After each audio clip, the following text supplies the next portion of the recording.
Okay, great. Good morning, everyone. Welcome to week 7 problem solving sessions on linear algebra through geometry NPTEL session. Okay, and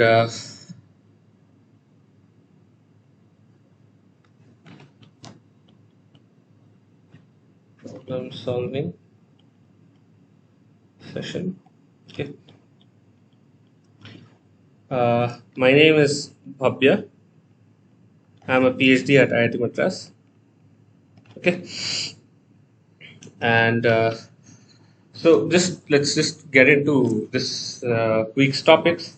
So uh, last time we saw how okay, I think there is some kind of echo here. Just one moment.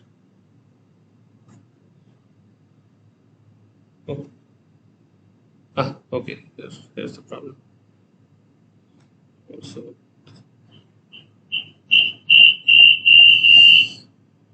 okay, great. Okay. So last time we saw uh, linear algebra in 3D, right?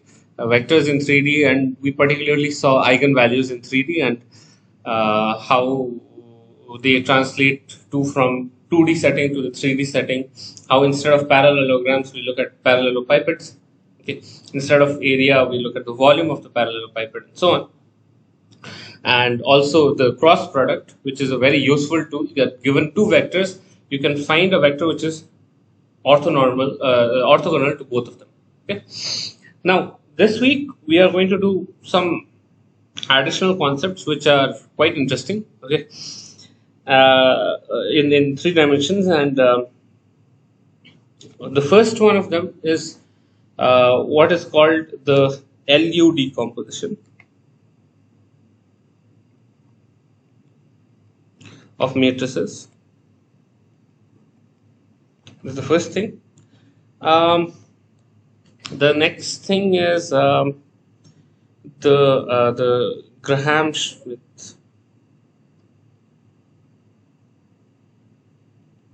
process of orthonormalization. Okay, and we also have this least squares. If we have time, maybe we could discuss that, but I've not framed questions per se about this. Okay, and anything else? Yeah, and yeah, QR decomposition.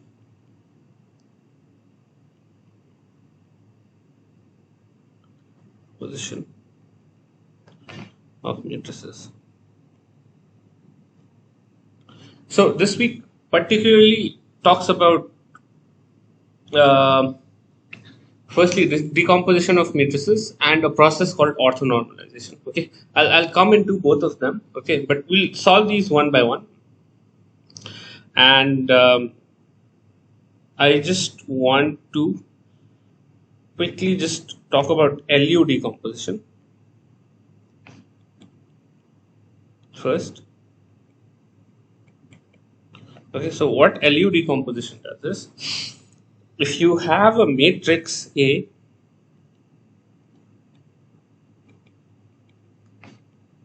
okay, then what you can say is A can be written as L times U, okay, and A is of dimension n cross n, then this product of two square matrices such that L is a lower triangular matrix and U is an upper triangular matrix.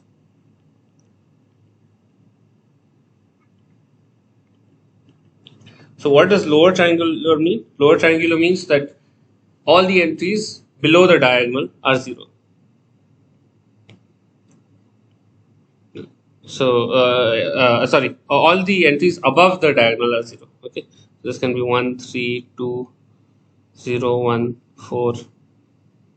Okay, 5, and this is 0, 0, 0. So everything above is 0. So this is what's called lower triangular matrix, and upper triangular matrix is the opposite. So the lower elements are 0, okay, and the upper elements are non-zero. So, or in other words, you can also say that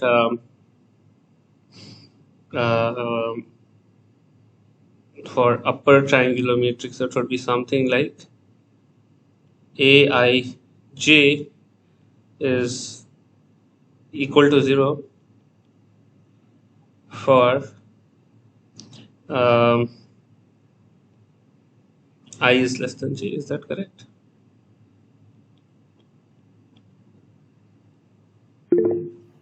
I is greater than j. Yeah, I is greater than j. That's correct. So, for example, this is 2 comma 1. Yeah, 2 comma 1, 3 comma 1, and so on. Yeah, I is greater than j, and here Aij is equal to 0 for I is less than j. Okay, great. So, and the interesting thing is that you can always write a matrix as a product of two such matrices, L times U. Okay, and well, what is the use of this? Well, since the first use is always in terms of solving system of equations. That is the primary use of this. So if you have A times x, okay, where x is a column vector, then you can write it as A times U times x. Okay, and then what is the use? Well, you can take this ux to be a column vector y, so you can do ax equals ly, right? And you can find this out instead first, and then do ly. Now, but why do this? Because once you have found L and U, solving the system of equations becomes quite simple. You can already see that this is already in something close to an echelon form. Right, upper triangular matrix is always in a already in an almost row echelon form, and lower triangular matrix also has that similar kind of characteristic that if you have 1 2 3 4 5 6 0 0 0 and times x1 x2 x3 equals 4 8 9, if you have something like this, then you can already say that x1 equals 4. It's just a matter of substituting now, because 2x1 plus 3x2 equals 8. Now just plug in 4 here, right? So 8 plus 3, x2 equals 8, and x2 equals 0, and so on. You can keep doing this, but I think you can observe that if L and U, if the matrix given to you in a system of equations is in a lower triangular form or an upper triangular matrix form, then it becomes much more easy to find the system, to solve the system of equations. And this is the main use of this. Okay, and at least this is the only use that we'll see in this course so far. And with that in mind, we'll look at LU decomposition and then move on to other topics. Okay. So talking about LU decomposition, I just want to give a very simple exercise, that is, show that product of two matrices A and B is lower triangular.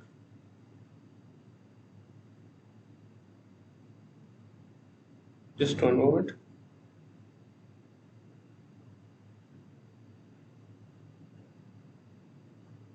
So sorry, Rohan. Yeah, it shouldn't be in R3, it should be in R3 to the 3. Okay. Or R3 cross R3. So, what is the requirement on A and B that you are multiplying them to get a lower triangular matrix? Is it what? What is the requirement? What kind of matrices A and B should be? Okay. Yeah, sorry. To lower triangular. Right. Yeah, good point. Sorry. Okay. So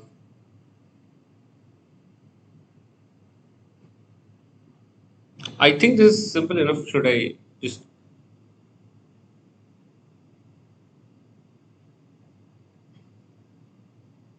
Okay, yeah.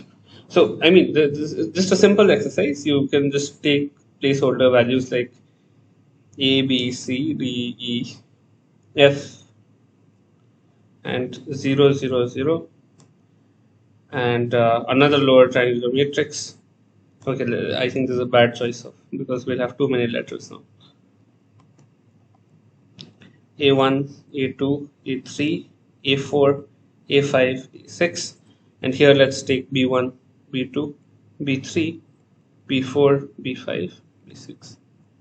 Okay, and these are the two matrices, and we want to multiply them. It's just simple multiplication. It is nothing but A1 times B1. Okay, in here, and we'll look at this place. So it will be 0 plus 0 plus 0. Okay, and then the next place will also be A1 times 0, and 0 times 0, and 0 times B6. This will be 0, and then A2 times B1 plus A3 times B2, and A3 times B3 plus A5 times B5. Okay, and then we have 0 here. Okay. And then we see that this is already lower triangular, right? Then you have A4, B1, A5, B2, A6, B4, and then you can continue for the next two entries. Okay, this is A6, B6, and then you can fill something here. What is it? Yeah, A5, B3, and A6, B5. Okay, and you can see that this is lower triangular. In fact, you can generalize this. Okay, you can take some A1, 1, A1, 2, and so on till A1n. Okay, and try to work it out, or you can use induction maybe. Okay, to prove this. But then finally, what you will get is that when I multiply two lower triangular matrices, okay, it's always lower triangular. There's always lower triangular, and the interesting thing is that if I multiply two upper triangular matrix also, the result is upper triangular. But this exercise is not just for the sake of doing the exercise. This is a useful fact that we'll see soon. Okay, and that is in using it on this question. Okay, so that is finding the lower, finding the LU decomposition.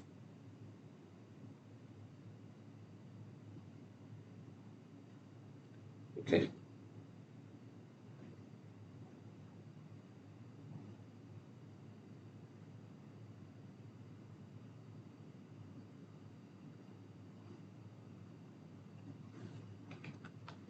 Okay, so the question says perform an LU decomposition, okay, of the matrix, okay, and so you have a matrix given A, and then once you have LU decomposition, like I said, you can also solve a system of equation. We'll look at this part later. We'll look at this part later. First, the part that we'll look at is this decomposing into LU, okay, because so far the theorem we saw just talks about existence. Okay, how do you actually compute the LU decomposition, right? Now, one thing you can always observe is, okay, that if I do the following, okay, so if I have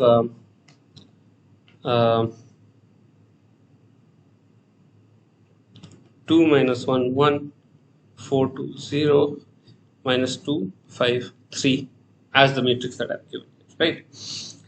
And the normal way in how I will solve it would be, or let's say find the rank, would be using Gaussian elimination, right? And how do you use Gaussian elimination? Well, one thing you will do is you will do, let's say I want to make this 0, then I'll do R2, okay, equals R2 plus minus 2 times R1, right? That's what I'll do. Now the question is, how do I represent this operation in terms of matrices? Can I okay, so and then what do I have? If I do this, then what do I get? I get 2 minus 1, 1, 4 minus 2 times 2 is 0, and 2 minus 2 plus, yeah, what did you write? Yeah, that's exactly what I'm coming to. And oh, okay, you give the decomposition itself. Okay, good. We'll verify that. Okay. So so I have 2 minus 1, 1, 0. Okay. So 2 plus 2 is 4, and 0 minus 2 is minus 2, and minus 2, 5, 3. So this is what I should be getting, right? But how do I represent it in terms of matrix multiplication, right? So what I can do is, if I have 2 minus 1, 1, 4, 2, 0, minus 2, 5, 3 here, okay, then all I can do is I can do, say, the first row is unchanged, okay. In the second row I need to do something. So this in order to replicate the same row, I need to do this, right? But I need to multiply it by 2 and then subtract, right? So let me do this, okay, and observe what the result becomes, okay, 0, 0, 1. Okay. So what do I get? Well, the this will be 2, this will be minus 1, 1, and if I notice here, okay, if I look, if I do this, I get if I multiply this with this, I get 2 times 4, 2 times the first row, okay, 2 times the first row, minus plus 1 times this entry, right? This will be 4, and now I get 2 times this, so that will be minus 2. Should be minus 2. Yeah, I'm coming to that. Yeah, right.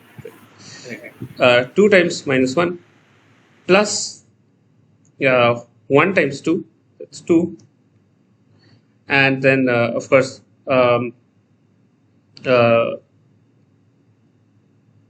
it's correct, right? Yeah, correct.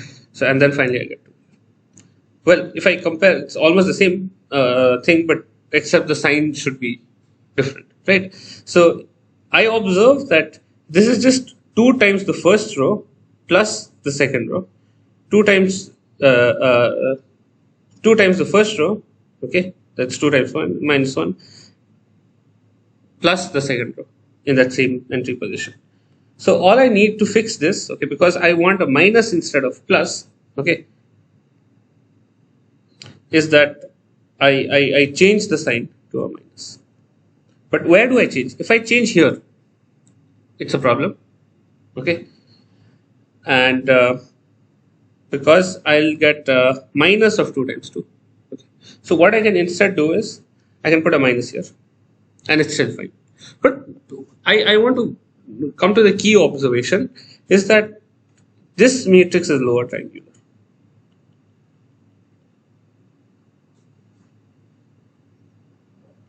Okay. So what is so interesting about it being lower triangular?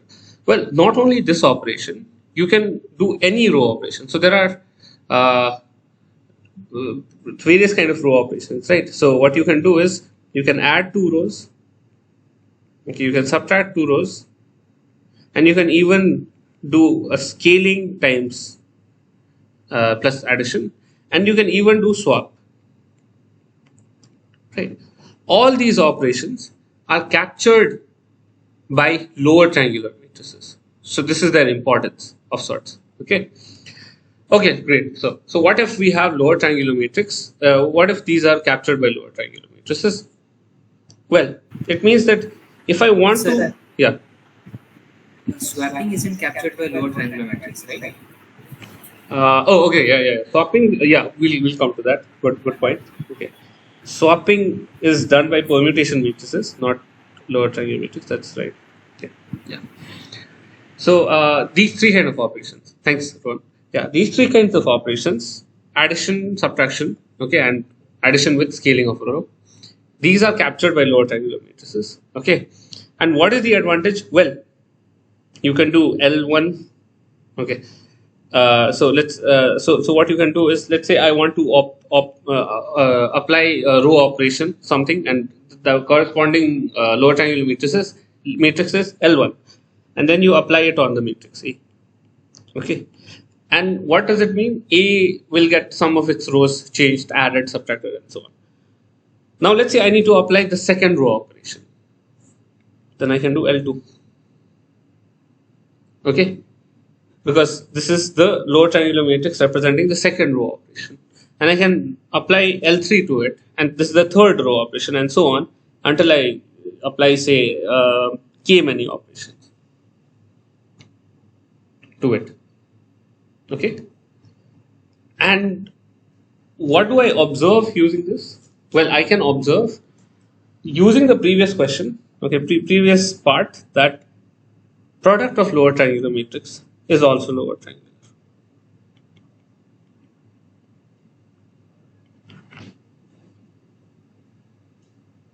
Right?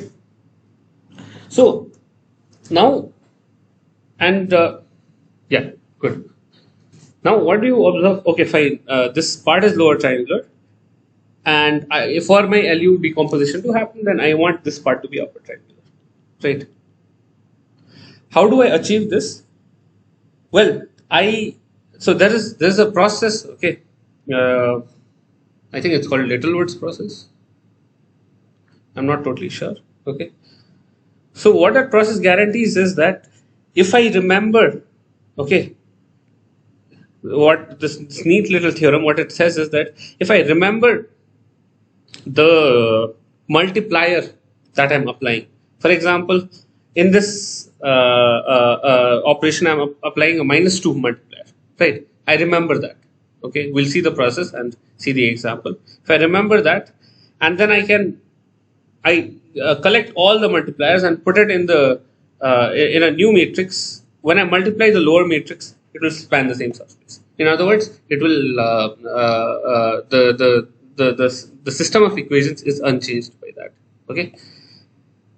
Okay. So let's look at that process. Okay.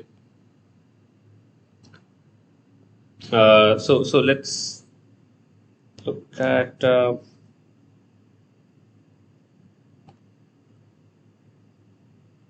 The same thing.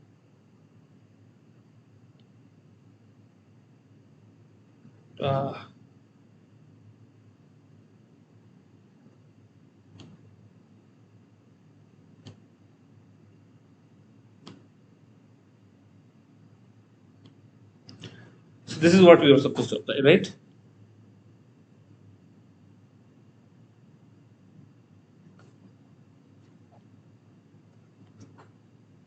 Okay.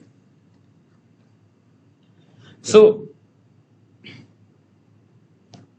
this, okay, so what we have is a process called pivoting. So what we want to do is create L1 and L2 side by side. So I'll shift this to another place.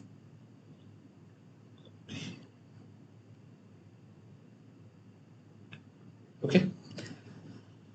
So I want to build an upper triangular matrix at the same time.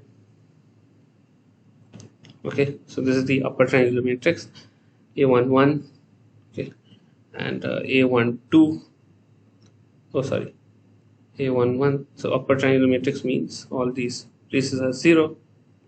Okay, and A1, A21, A21, A22, A31, A32, and 0. Is that right? No, this should be 8, 2, 3.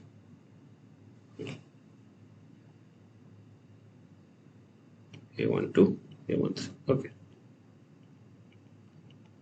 So here's the process. So the first element that is called the pivot, I'll just place it here, okay, for the upper triangular matrix, and because this is the process that we are doing, okay. Sorry, and we'll just take this as the process, and then the next step that we are doing is R2 minus 2 times R1, right? So what is the multiplier here? Well, it is always the what we are subtracting from divided by what we are subtracting, right? 4 divided by 2, which is 2. And so this is 2, 1. So here's a neat way to remember it. Then I can do A21, okay, is equal to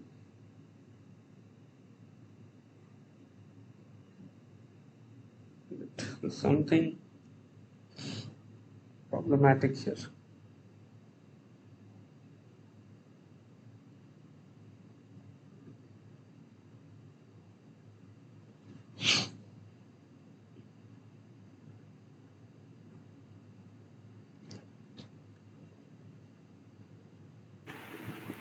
What is it, sir? Yeah, what did you say, Ron? Yes, so you said something problematic here. So what is it? No, it's I think it's fine. It's fine. Yeah. Okay. It's fine. It's fine. Okay. So yeah. Okay. Great. So next thing what we notice is that yeah. Okay. So at the same time we are trying to build the lower triangular matrix. So here was what the problem was. Okay. So let me call it L. Okay. So this is L11, L12, L13. Okay. And okay, sorry, lower triangle 0, 0, L21, L23, 22, and 0, L2, L31, L32, L33. Okay, good. Okay, and as we saw before, if we are trying to do those row operations, okay, this we can keep it as 1 so that we are replicating the same thing, okay, each of the rows. And now we want to find these indices and these, right? So now what did we do? R2 minus 2 R1, right? A simple way to do it is just take L21, because here's 2 1 1, okay, to be the multiplier, which is nothing but 4 divided by 2, whatever we multiplied by. Okay. So which is 2. Okay. So I can simply put 2 here. And similarly, now I have this matrix. I want to do the Gaussian elimination process once again. And if I want to say remove this guy, so R3 will be R3 minus, okay, I can add 2 and 2, minus 2 and 2, right? So that is just minus of minus. So I can do minus of minus 1 R1, okay, and therefore what is L31? L31 is minus 1, okay, or you can also do minus 2 divided by 2, which is minus 1 again, okay. So I put minus 1 here, okay. And at the same time, okay, at the same time, what is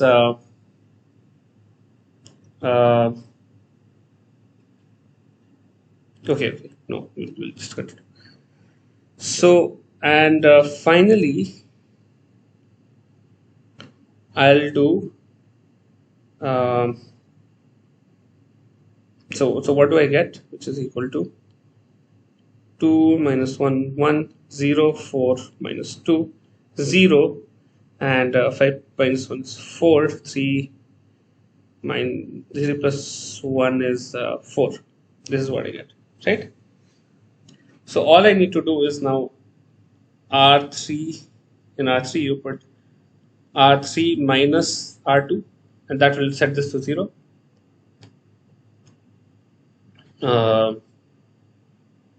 Which is equal to 2 minus 1, 1, 0, 4 minus 2, and 0, 0, 4 minus 2, it will be 6. Right? So this is what we got so far. And what is the multiplier here again? Here you have a plus 1, so I'll put a 1 here. Okay. And so is this filled in? No, it's not filled in. So what you have is a 2, 2 the same as 4 because you're pivoting here. Okay. And A23 captures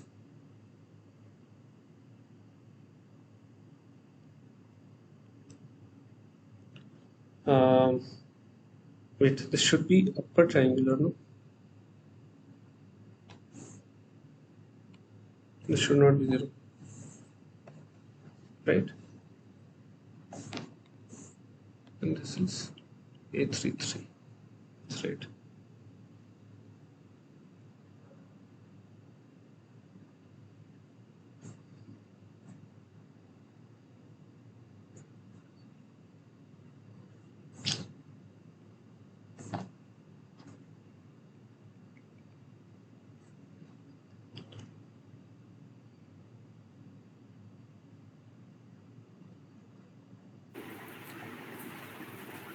Sir, can you scroll down a little bit? No, The last matrix. yeah. So This is fine.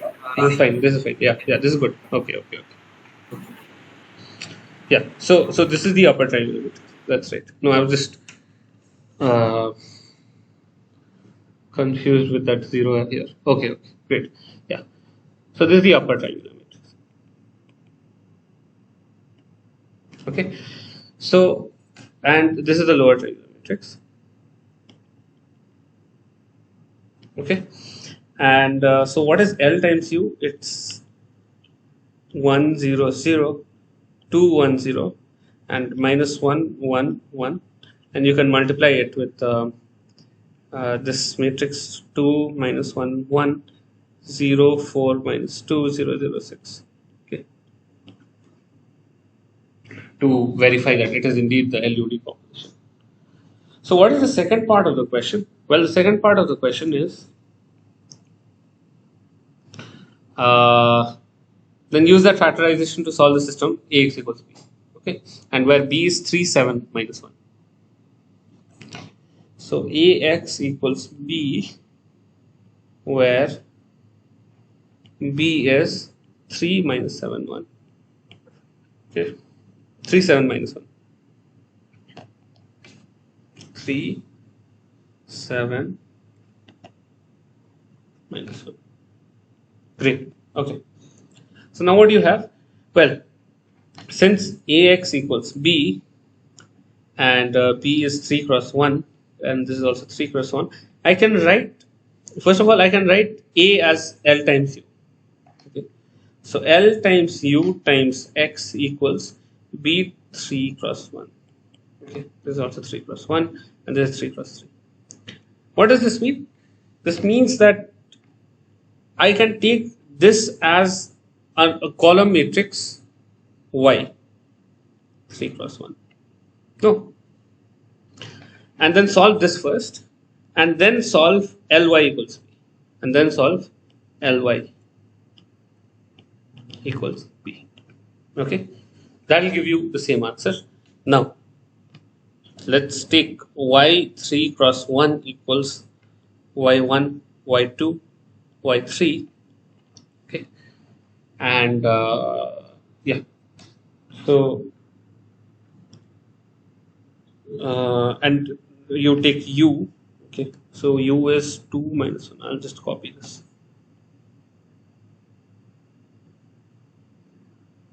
Okay, u is this times y1, y2, y3 is nothing but 3, 7 minus 1. Okay, so what does it mean?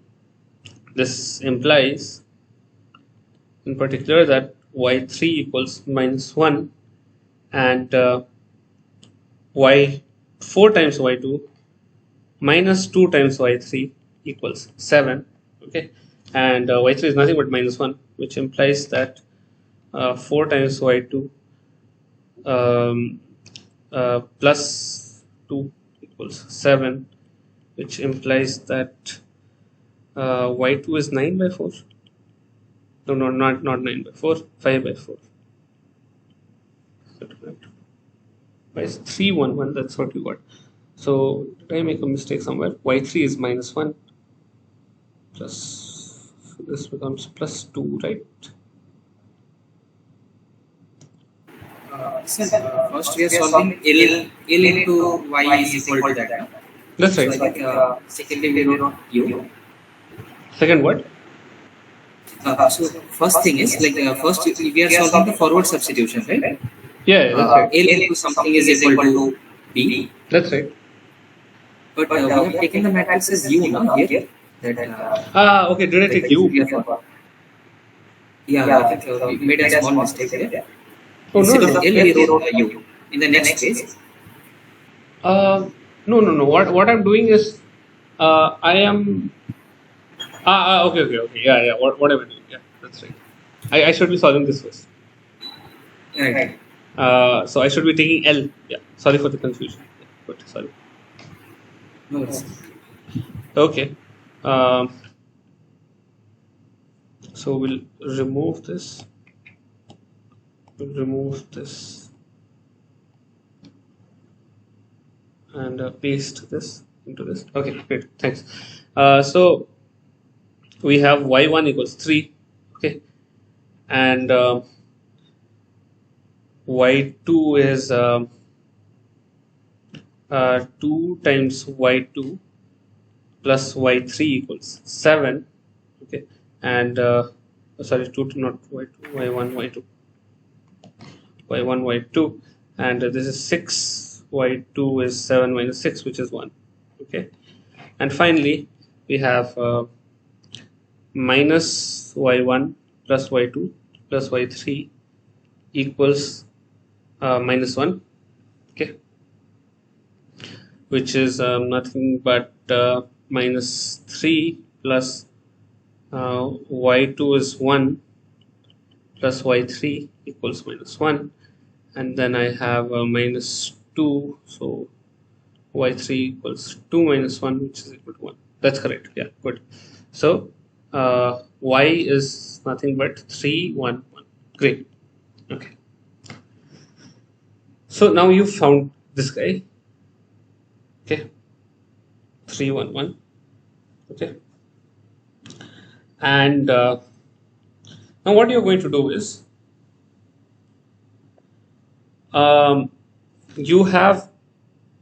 you're going to substitute into this ux equals y, because you assumed y is this. So you know ux equals y, so you're going to put it in this equation. Okay, so ux equals y, which is nothing but, where is u?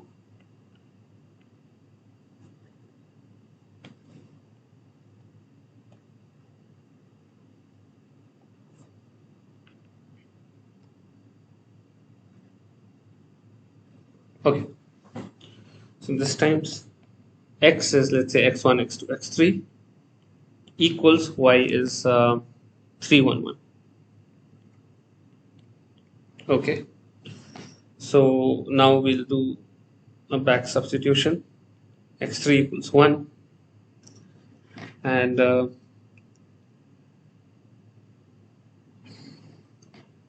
1 by 6, sorry, yeah, correct.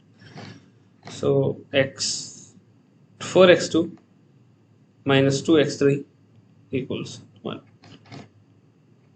So 2 times x3 is 1 by 3 minus 1 by 3 for x2 equals 1.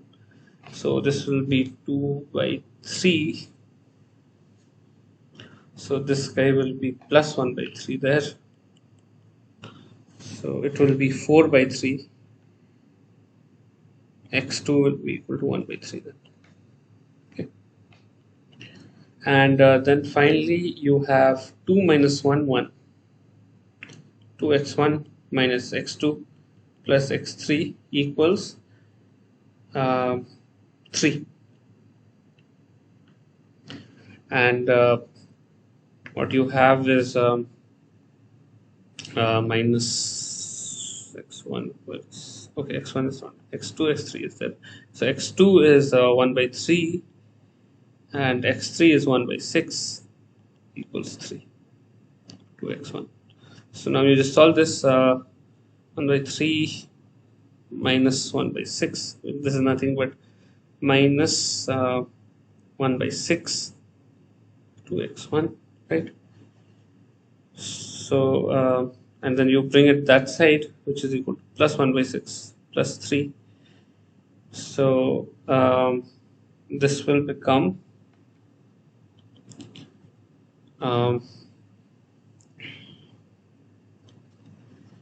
3 6 18 by 6, right? Plus 1 19 by 6. Okay, that's a strange expression.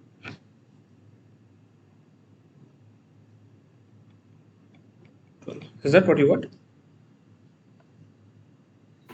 Yes, sir, yeah. Okay.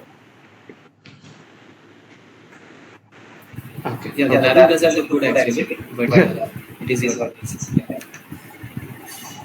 Okay, so so then the solution to your equation is x1 equals 19 by 12, x2 equals 1 by 3, and x3 equals 1 by 6. That's correct. Yeah. Okay, so yeah, this is one application of LU decomposition. Of course, it's anyway we are doing some Gaussian elimination, so the question may arise like, why are we even doing this? Because anyway, to solve the system of linear division, you can directly apply Gaussian elimination. But it does simplify the decomposition in a sense that once you find the decomposition, then you can forget about, you can take the B as a black box and do this process. Okay. And then you are basically done. Instead of, when you do like Gauss-Jordan elimination, you need to take care of what B is also. But that is not the case here. Okay. Now, here is a offshoot. Okay, and that is the part B of this question. I would like you guys to try it once. Okay. So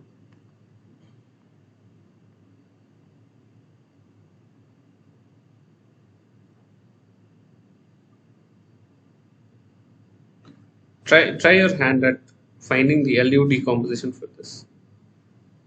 Okay.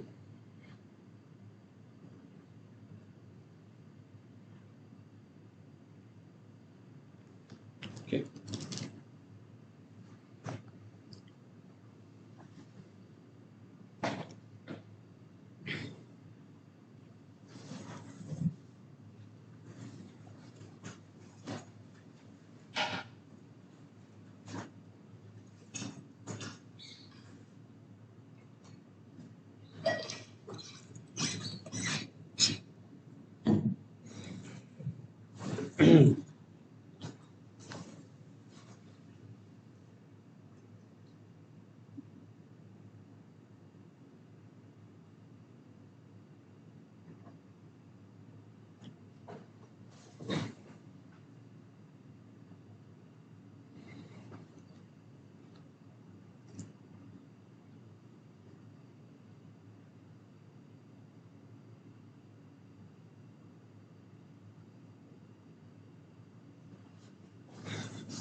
Oh, okay.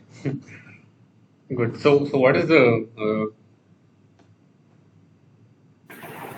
Yes, yeah, P1 isn't present in the first row, so that's why LU is not possible in the first place. But what we can do is we can do that swapping of two rows, which we do in Gaussian elimination. So swapping of two rows would require a permutation matrix. So I converted it to PA, and then I made LU decomposition on that. So I found PA equal to LU. Good. Yeah, that's just to reiterate what Rohan has said. So the problem is that yes, the pivot itself is 0 here. Okay. In this case, you cannot use this LU decomposition directly because of the fact that if you try to find, this, if you try to do that, collect the multiplier. So what you have is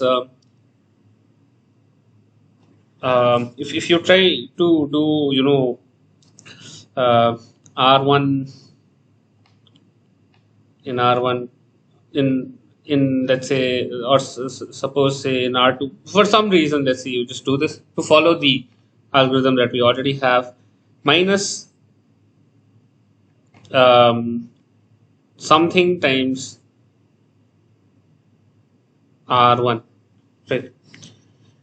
So because of this 0, the 0 will go down, okay, and you have 1 here, okay, and this will cause a problem in the algorithm if you do it in a very mechanical way, okay.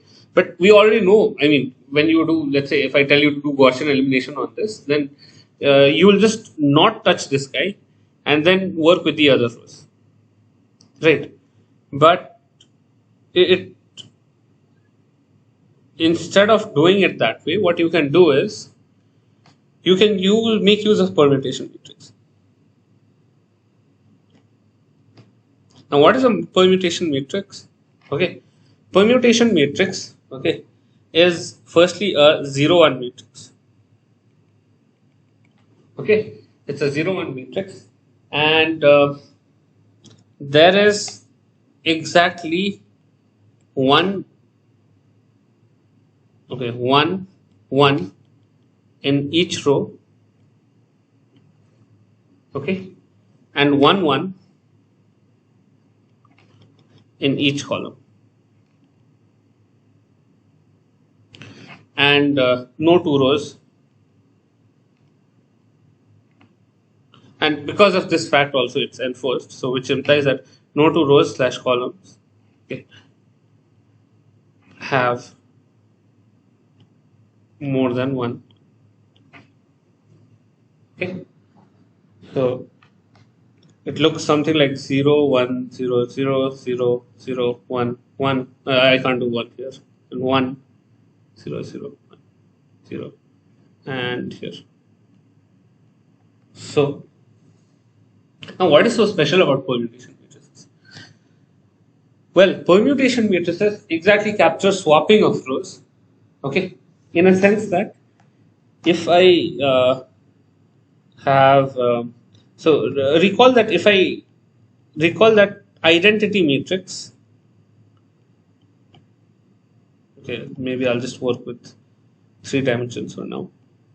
We recall that identity matrix is also a permutation matrix, okay. Now, having this 1 is at position. If I move from here, I start counting 1 2 3. Okay, it's at position 1, right? It's at position 1. So it means that the first row is where it is. This one, okay, the second row has a 1 here in the second column. So it means the second second row is at the second place. Okay. Oh, sure. Okay, at the second place. Okay. Now, and so on. This is at the third. The 1 is at the third column in the third row. So it means that the third row is at the third place. So it means that the first row is at the first place, second row is at the second place, third row at the third place when you multiply it with the adjacency matrix. So if I do 1 2 3 4 5 6 7 8 9, okay, then I'll get the same thing. But let's say for the let's say I put a 0, 0, 1 here, and I put a 1, 0, 0 here. Now this is another permutation matrix. Okay. Notice that in the first row, the 1 representing is in the third position. If you look at the column position, okay, it's at the third position, and the third row has the 1 at the first position. Okay, so let's just quickly see what happens. So this is 0, 0, 1. This becomes this becomes 7, and this becomes 8. This becomes 9. We've seen that the third row is transported to the first row. Okay, and similarly, we look at the next one. We see that 4, 5, 6 is where it is. Okay, because it means that the second row is at the one for the second row, the 1 is at the second place, means that the second row is at the second row position, the original position. Okay, but here what we see is the third row has 1 in the first column. Okay, so when I multiply with it, I'll get 1, 2, 3. This is what I observed. Okay. Oh, sorry. This will be equal to.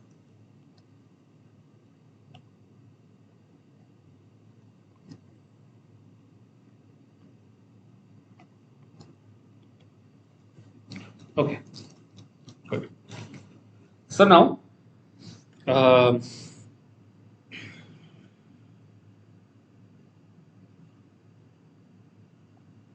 yeah. So this is what the permutation matrix does.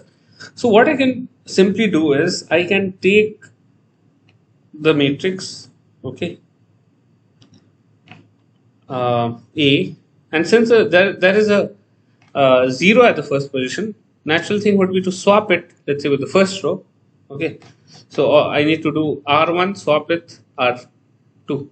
Okay, so in order to do it, all I need to do is multiply A with a permutation matrix that looks like 1, 0, 0. Swap it with the second row. So 0, 1, 0, 1, 0, 0, and 0, 0. Okay, and then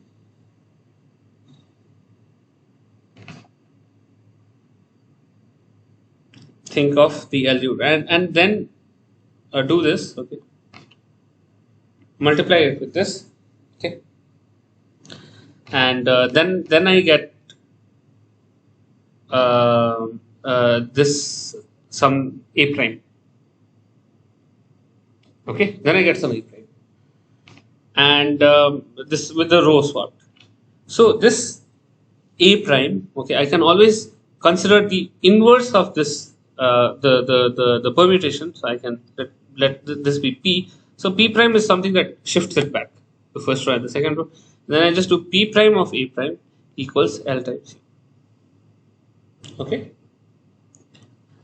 and this will just do the trick that we have. Okay, so yeah, is that clear?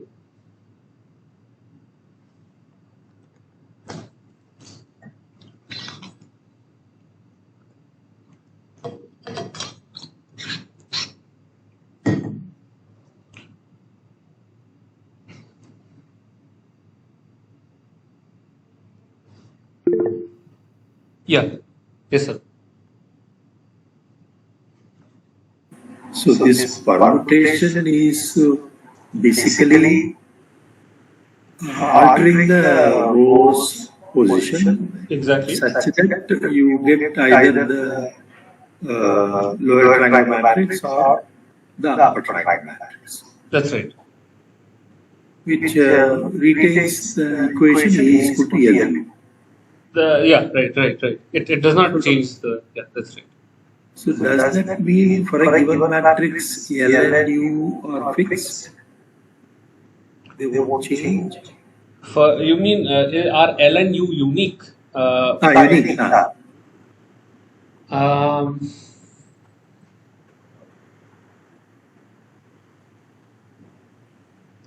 Okay, that is a good point. Is the LU decomposition unique? Because yesterday I got this book, this linear algebra through geometry Right. by Thomas Bangkok, John Bernard Yeah. from the IISc campus book house. Oh, I was just going through the book. yeah. So in that products of linear transformation in chapter 2, just read. I have not come to the decomposition yet. Yeah. But in that week 7 assignment, the deadline was in September. So I had to what do you call it, try the answers. Okay. Yeah. Yeah. It has given correct answer and given me 1 mark, but all others became 0. So Oh. that is unique. That it is set unique. Okay. That is The assignment quite. it has set unique. Oh. Okay. Okay. Then probably it is, but it's quite surprising that it's unique. I mean, not surprising, but I mean the proof of the LU decomposition just relies on Gaussian, a series of Gaussian elimination. But that may not be the only way to do it. I mean, as far as the proof goes. So it is not clear why it should be unique. That's something. So if it's not unique. Oh then it makes sense that it's not. Classification Yeah. is mentioned here. That dot product, all those things, cos theta equations is written. And then finally he comes to this, what do you call it? LU, UVW. Then finally he takes the homogeneous system of equations.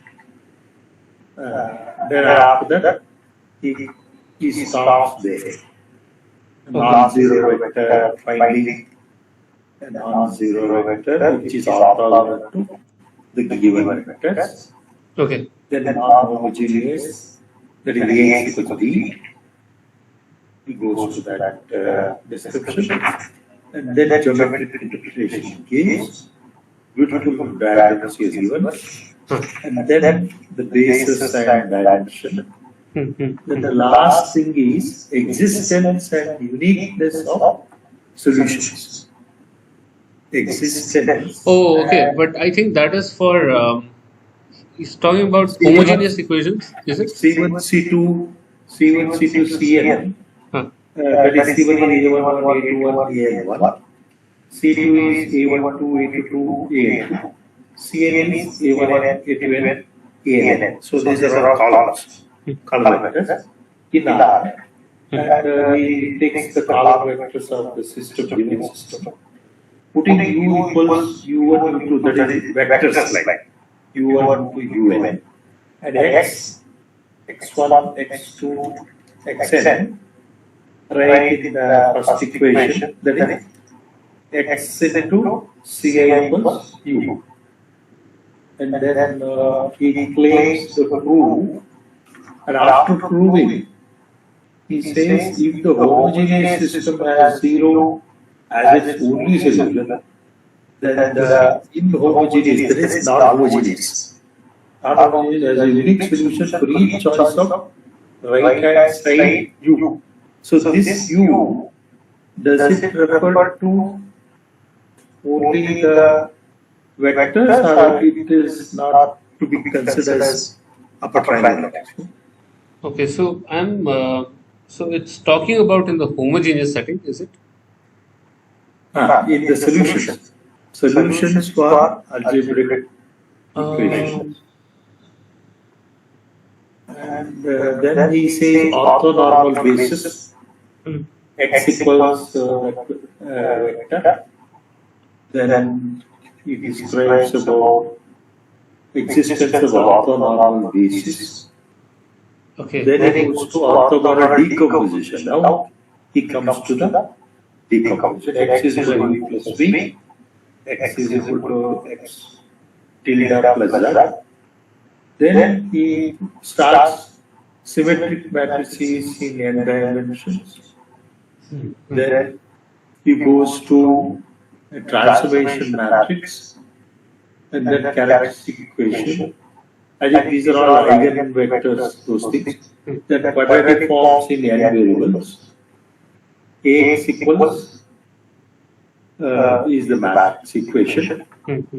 Then he takes the eigenvector Ax equals lambda x. Then diagonalization of the symmetric matrix. And then he says, let M be an n symmetric. If we define the matrices P and D as above, we obtain M is equal to P P minus. When n equal to 3, we had proved this result as 3.1 in chapter 3.7. So that is 3.11. So let's can you tell me the page of that book? I'll look into it, and I think I'll need to. Page number is 3.11. For 1 second, I'll just tell you. Okay. 3.7. 3.11 of The chapter 3.7.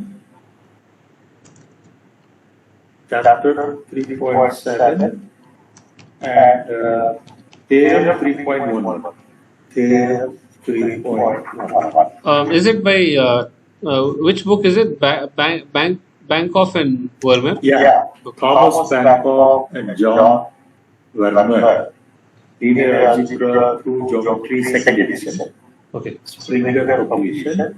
And in theorem 3.11, let M be a linear transformation having linearly independent eigenvectors x1, x2, x3 corresponding to eigenvalues T1, T2, T3. Let it be the matrix of M. Denote by P the matrix x1, x2, x3 whose columns are the vectors. Then P is invertible and setting D equals that the diagonal matrix T1, T2, T3 are the diagonals. All others are zeros.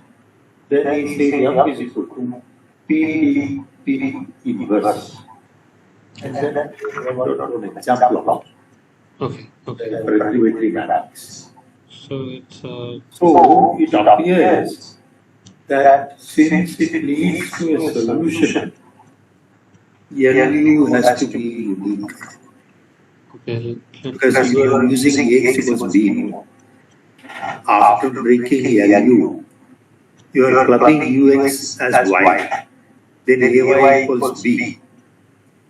So it is a system of equations. So the Y is what you get has to be a unique solution.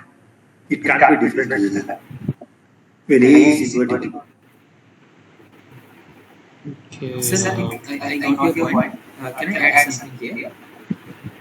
Yesterday only I got it from IIC campus book house. Even though it was something like 4,300 purchases. Because it is very beautifully all whatever diagrams you wrote on your slides, Yeah. you beautifully printed it. It's very nice. I have missed those earlier classes. Oh, So I right. thought this is useful. Because I started attending very late. Oh, but okay. So you are talking about example 1 in 3.1. Yeah, 3.7 in the chapter. Oh, Theorem 3.11. Oh, theorem 3.11 in chapter 3.7, is it? Lecture Yeah. 3.7? Chapter 3.7, page number 187. Oh, page number 187. Okay, Page number 187. Chapter 3.7, symmetric matrices. Title is symmetric matrices. okay, title is And theorem 3.11.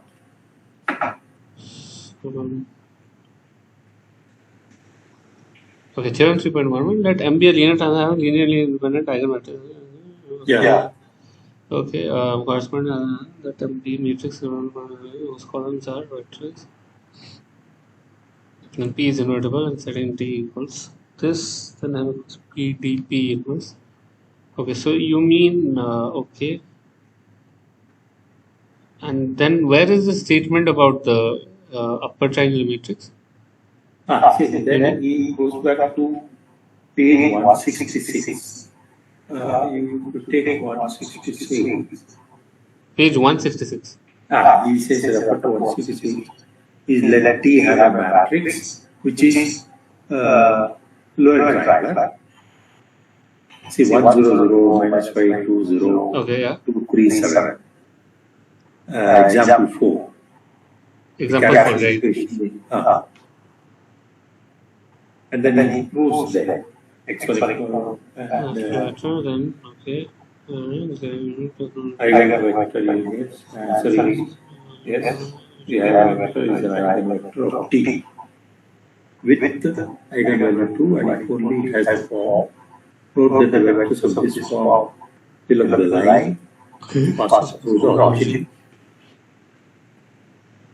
And this given matrix T is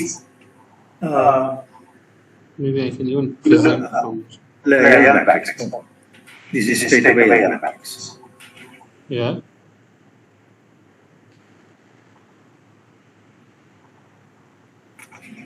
So I'll I'll share my screen so that Rohan can also see it. Yeah, so where's the statement about No, it's assignment question, week number 7, okay. where deadline was 11 September. So, Oh, okay. before 12 midnight, we have to submit. No.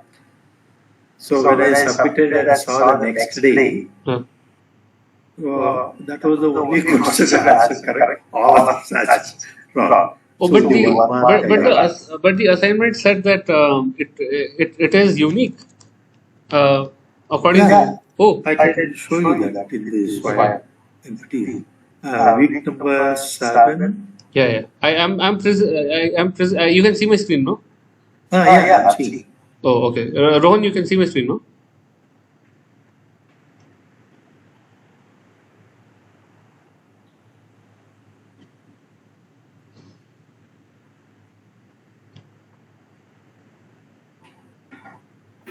Yes, sorry. I don't know. Yeah, see, Oh, yeah. Okay.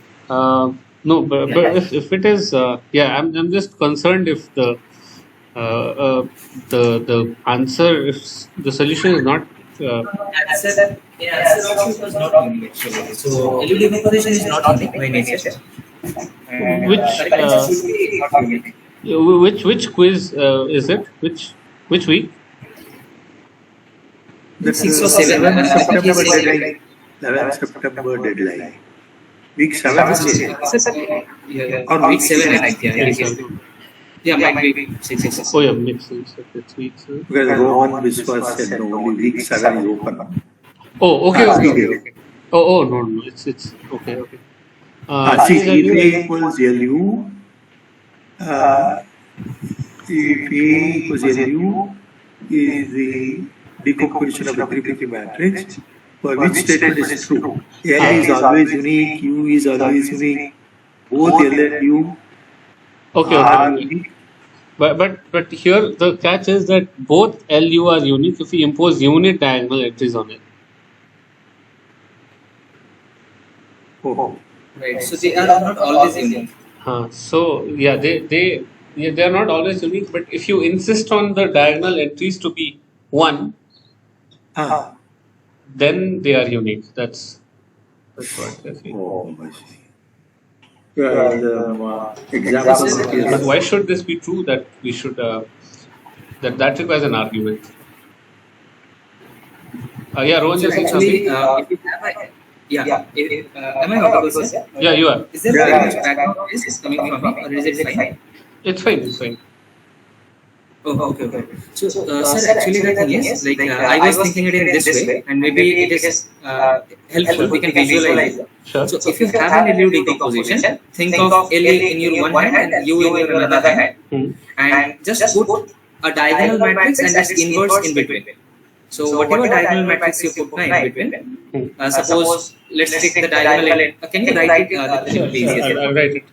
Take Yeah. So Take any lower triangular matrix and any upper triangular matrix. Okay. Write them little bit apart. So have space in between them. Okay. So let's say this is L, this is U. Let's say 2 by 2. Yeah. Okay. 2 by 2, 2 by 2. 2 by 2. Let's take L. Let's take L as 1021. 10. L as 1021. Okay. Yeah. Right. And U as 5309. Okay. Right. Yeah. So this is an LU decomposition of a matrix. If you multiply, we will surely get a matrix A. So now, why LU decomposition is not unique? Because in between the space, if we plug in any D and D inverse, where D is a diagonal matrix, let's say any 2 by 2 diagonal matrix. So that will change the diagonal entries while keeping the lower and upper structure same. That's right. That's why when they imposed the condition that lower triangular matrix should have unit on the diagonals, then you have annihilated that D inverse coming into picture thing. That's right. That makes sense. So you can put any diagonal D and D inverse, and you can basically, if you go over reals, then this is an infinite process. You can and this should not affect. And D inverse is finally identity only. Yeah. So this, yeah, but yes, that makes sense. That why LU decomposition is not unique. No, when you multiply by an identity matrix, Yeah. the So value of the matrix will not change. No. that's right. That's right. But we are keeping D with L. So when you say that I have a unique LU decomposition, I will come up with a D. So I will tell you LD and D inverse U. I have a different LU decomposition. And that's how I will convert it. No, in effect, you are multiplying by identity matrix only. Yes. Right. Yes. That's why they are saying. But if you group these together, you'll get new L and U. That's why Right. Well, L prime, U prime. you'll get L prime U. Right. And since they are diagonal matrices, they will not change. They'll only change the diagonal element. Oh, that means this theorem 3.11 holds good. Because it says a linear, MP a linear transformation having linearly independent eigenvectors, x1, x2, x3, corresponding to eigenvalues T1, T2, T3. Let M be the matrix of M, denote by P the matrix x1, x2, x3, that is column vectors, whose columns are the vectors inside. Then the P is invertible, and setting D, that is the diagonal matrix, T1, 0, 0, 0, T2, 0, 0, 0, 3. Then M is equal to PDP by S. Yeah. So all these chapters are already over. Yes. Sir, actually, orthogonal decomposition is not yet over. So, sir will teach us, I think. Yeah. So, that particular 3.11 is not related to this actually. Although you can establish an analogy, but the thing it is saying is about orthogonal decomposition for symmetric matrices. So, when we will be coming to symmetric matrices, and sir will be teaching us how orthogonal decomposition works, that theorem is exactly what orthogonal decomposition is for symmetric matrices. So it has nothing to do with LU decomposition in particular. Oh, so okay, okay. Which theorem are you looking at? Anyway, my knowledge is only yesterday I got the book. I read some chapters here and there. You are fully correct. I just asked a doubt. Sure, sir. Also, one thing is that if you impose the restriction that is there in the assignment, so if you insist that a diagonal rows should be one, that is why this technique will not work. Because when you multiply by diagonals, it will scale the diagonal elements. Right. And right, so but you are insisting that they are one means that there is only one way to scale them so that the condition is fulfilled. Yes, sir. Which is by Also, inverse. Yeah. sorry, So yeah. No, so I was just thinking about, okay, so how do you prove now that I want my LU decomposition to have ones in the diagonal? Okay, and let's say this is zeros, and this is something. So D will not have one in the diagonals actually. U will not have one in the diagonals actually. The question says, okay, U is okay. The question says U. It's okay for you to have anything in the diagonal, right? Okay, so how I will come up with the proof is I will think in terms of row reductions. So yeah. So if the pivots are placed in the correct order, let's say if it is possible. So LU decomposition is only problematic if pivoting thing is there, like row swapping kind of condition is there. Then only we can't have LU decomposition. Apart from that, so suppose LU decomposition is possible, I'll start the argument with this, and then I'll use only the elementary row operation, which says multiply a scalar with one row and add it to another. And that elementary operation always have one in the diagonals. That's right. That's right. So when you multiply only this kind of operations, when you perform only this kind of operations, that is you multiply all the matrices which have one in the diagonal, the resultant matrix will also have one in the diagonals.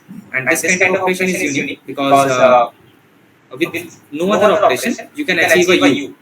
We'll always have to perform like this elementary operation, which is second or third kind of thing. Am I making sense? It's just the ordering that is an issue here. So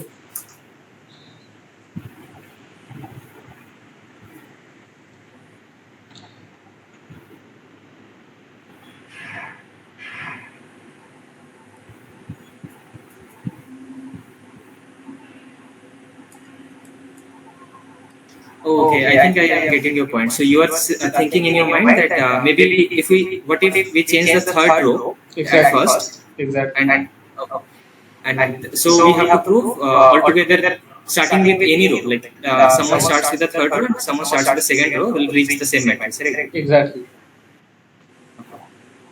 So how do you argue with cases? But I think as long as you can prove that no matter in what order the operations you do, the matrix remains same. That's a nice argument. I think we can try to prove it. It will be a good time. It will give us a good time. So after this class, I'll try to prove it. Okay, right. Okay. We'll leave it as an exercise. Okay, I'll. Yeah, but I think Rohan, the idea you mentioned, I think it's along those lines only. Probably thinking it in terms of row operations would be where the proof lies. Okay, great. Okay, what's the time? We have 11:30. We have some time. Okay. Yeah. Okay. So.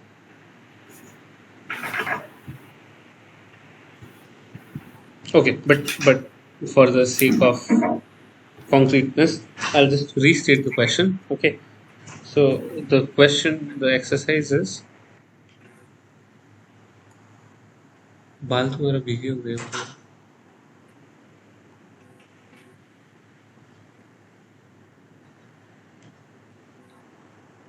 हैं. So the question that we are interested in is that if you do LU decomposition of A is unique if L has all ones in the diagonal. Okay, so yeah, so if anyone is watching the recording also, I'm restating. Okay, so we'll meet next time for that particular exercise. So let's look at the other question. Okay, so here we have the process of the Graham Schmidt process of two vectors. Okay, so now this is a very interesting idea.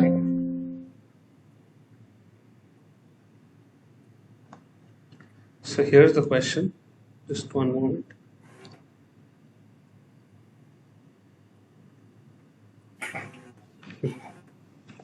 So here's the question.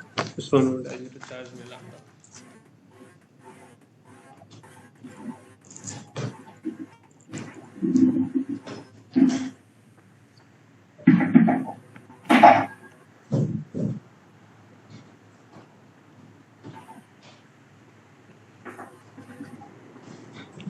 Okay.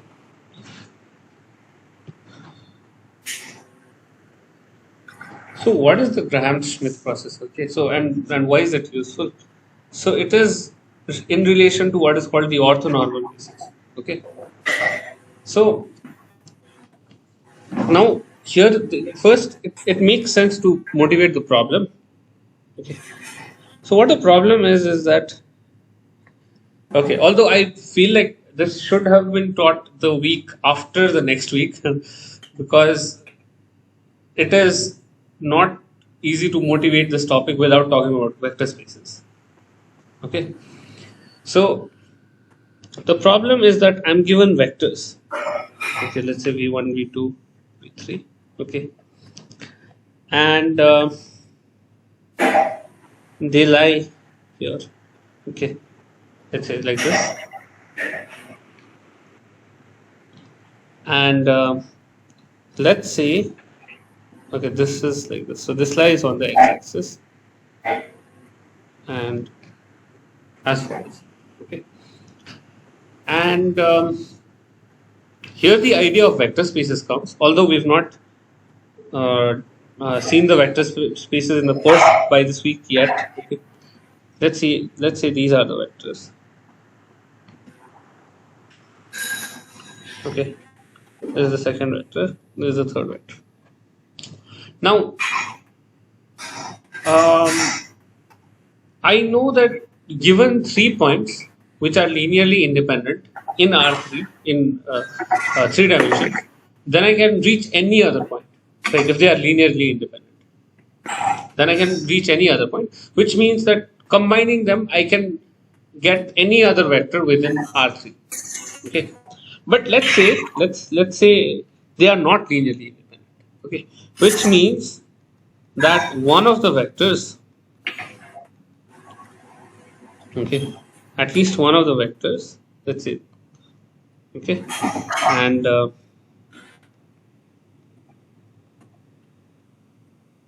something like this, and something like this. Okay, now these 3 vectors, they lie on the same plane. Now, what does it mean when they lie on the same plane? It means that when you combine them, you scale them, you add them, you subtract them, they will never escape this plane. So if I ask you to get a value here which is not on the plane using these 3 vectors, you will never be able to do it because they are linearly dependent. Okay, or maybe they lie on the single line, even then they cannot reach. But what does it mean? It means that this plane represents the vector space of v1, v2, v3. Okay, whereas if I'll talk about this in detail in the next week. Whereas if I have if they are linearly independent, which means that they are not lying on the same plane, the 3 vectors don't lie on the same plane, then they are able to reach any vector. By combining them, I can make any other vector in R3. So this entire R3 is the vector space of V1, which is nothing, which is called the span actually. Spans the entire R3. Okay, so now you may ask that, okay, let's suppose these vectors were for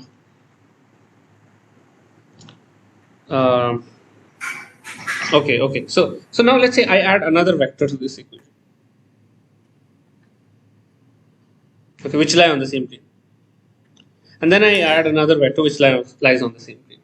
The vector space does not change, is equal to the vector space of v1, v2, v3, v4, v5.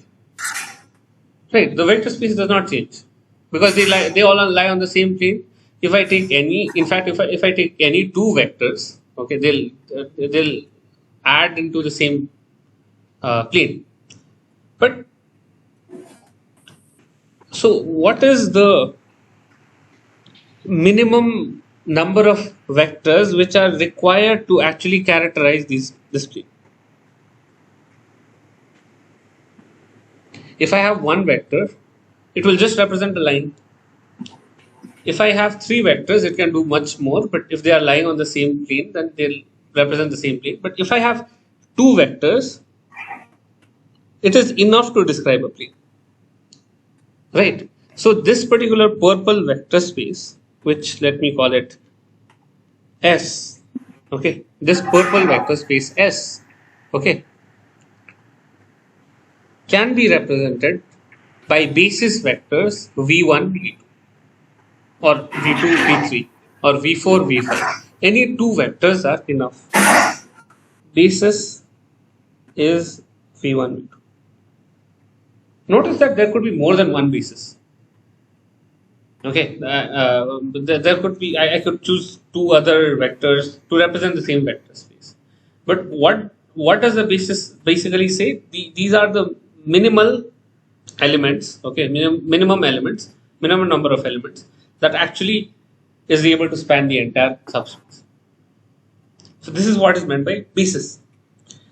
Now, if I have R3, then of course I need, the basis will require three vectors. One simple basis would be 0, 1, 0, right? 1, 0, 0, and 0, 0, 1. Right. And but what does this basis represent? This basis represents nothing but your XYZ axis, right? Unit vectors along XYZ axis. Now, we've already seen the application of unit vectors.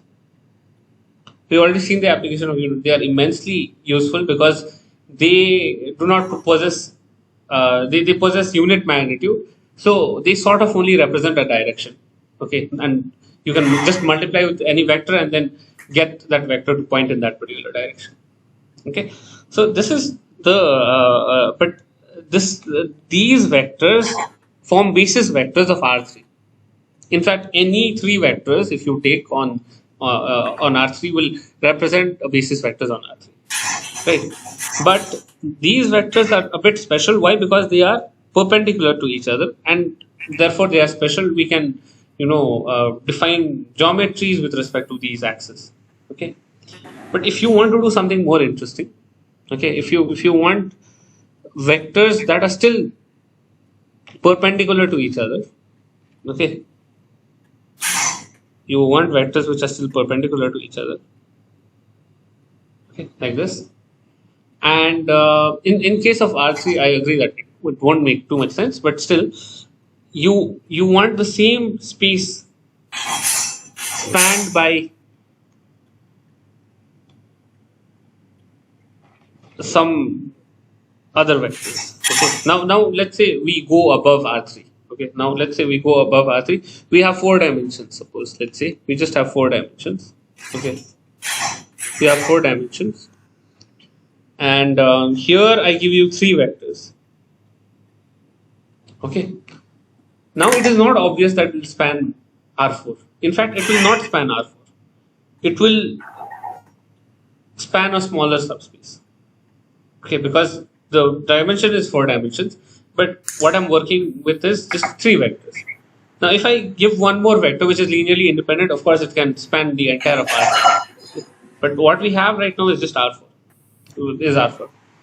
Now, what I want is a system like the XYZ axis that is able to capture this vector space.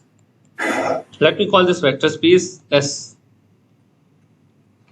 and I'll call this V1, V2, V3. And S is what? It is the span of V1, V2, V3.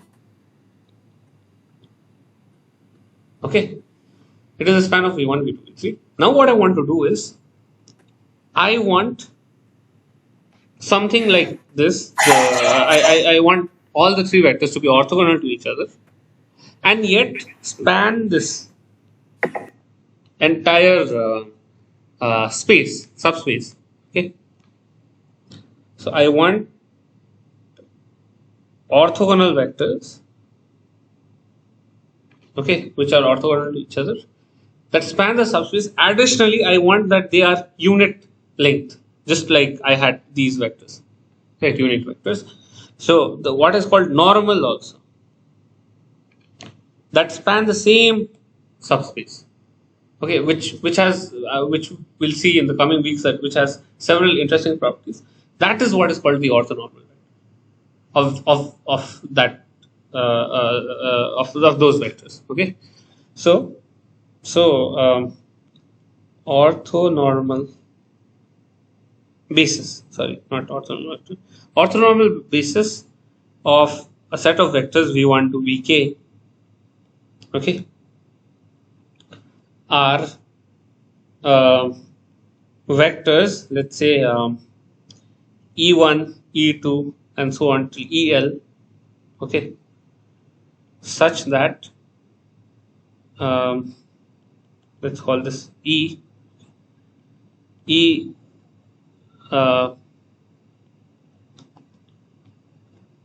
for every ei in ei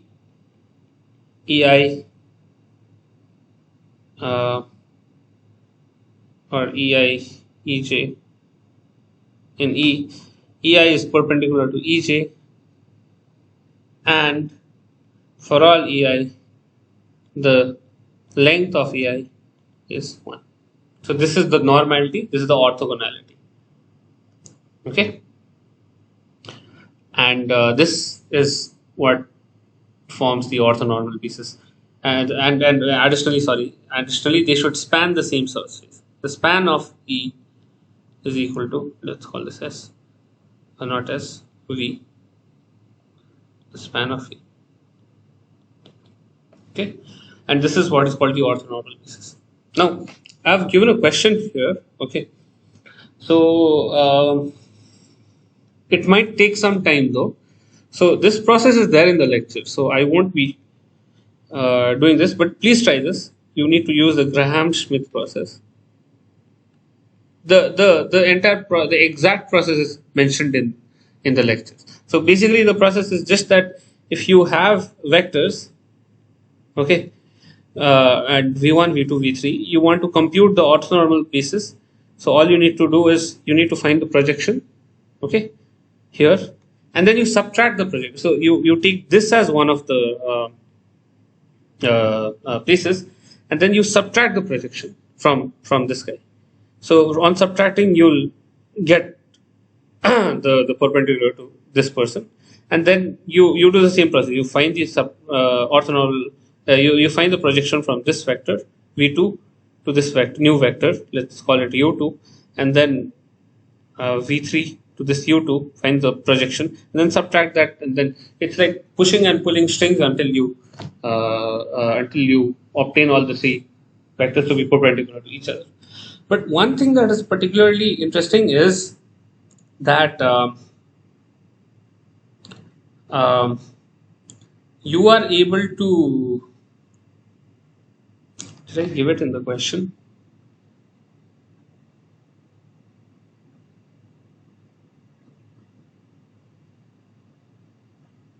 I did, right?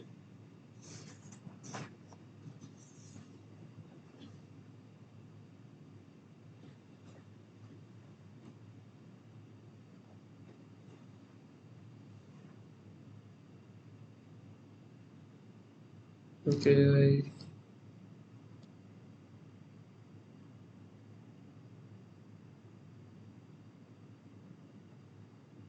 Oh, okay, okay.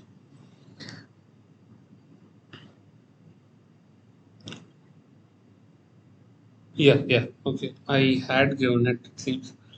Okay. It's okay. We couldn't get to do this also. Okay. Uh, so the other interesting fact is what is called a QR decomposition. Okay. So what you have in QR decomposition is that if you are given a matrix, you can always write it as a product of Q and R, and Q is what is called the orthogonal matrix. And we may have studied in, say, high school that orthogonal matrix is like those matrices such that Q inverse equals Q transpose, right? But a deeper understanding is that not only is Q inverse equal to Q transpose, okay, that right, Rohan? Yeah. So not only that, but Q is exactly a bunch of orthonormal vectors. This is a collection of orthonormal vectors, and you can interpret that orthonormal property to get this. You get it? So, and I mean, this therefore can be particularly useful in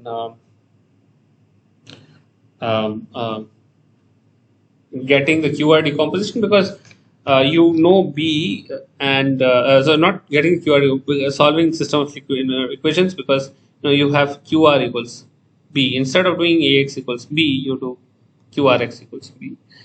And once you get the orthonormal basis Q, you can multiply by Q inverse on both sides. But hey, the nice thing is that Q inverse is nothing but Q transpose, right? Because it is orthogonal matrix.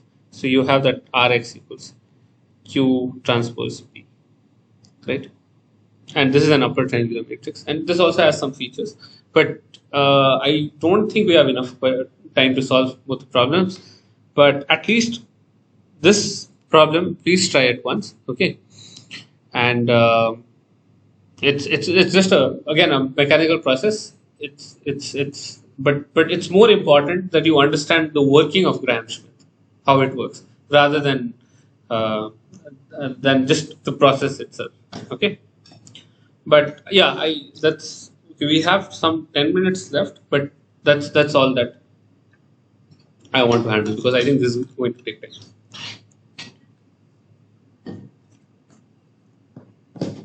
Yeah. So any questions? Else we can stop the thing. Yeah, Ron.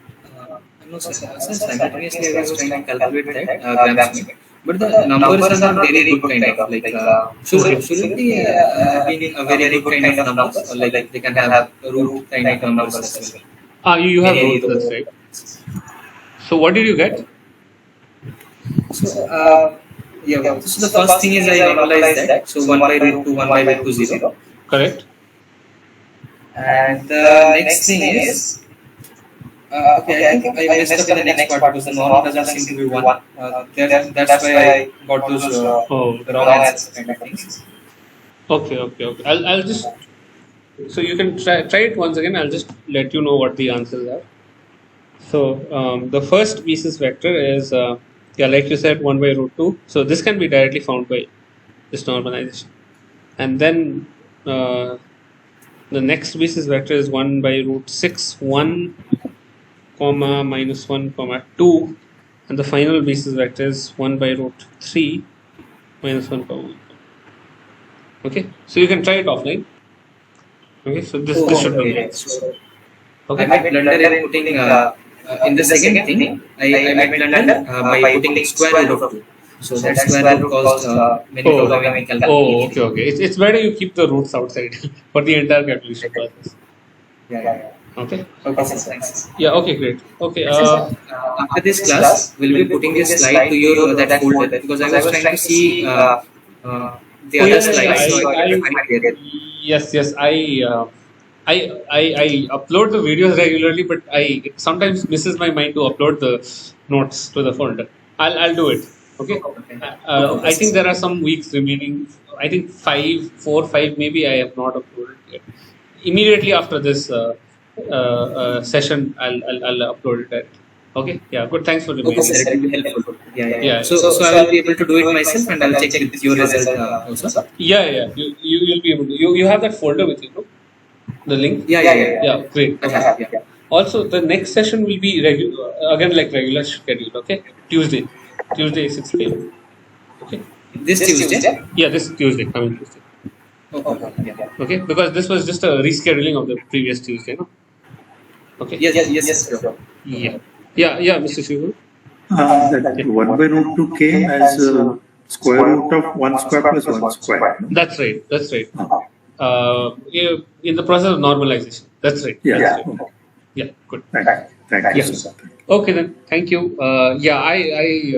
This session, I think it was a bit shaky. I'm not feeling well right now, so I didn't get much time to prepare for this. I hope that I'll be able to give a better session next time. Okay. No worries, sir. Like this session was also very nice. Like Okay. we thought of few problems and Yeah. Okay. Thank you, Ron. Okay. Thank you very much. Okay. Thank you. sir. Okay. Bye. Yeah.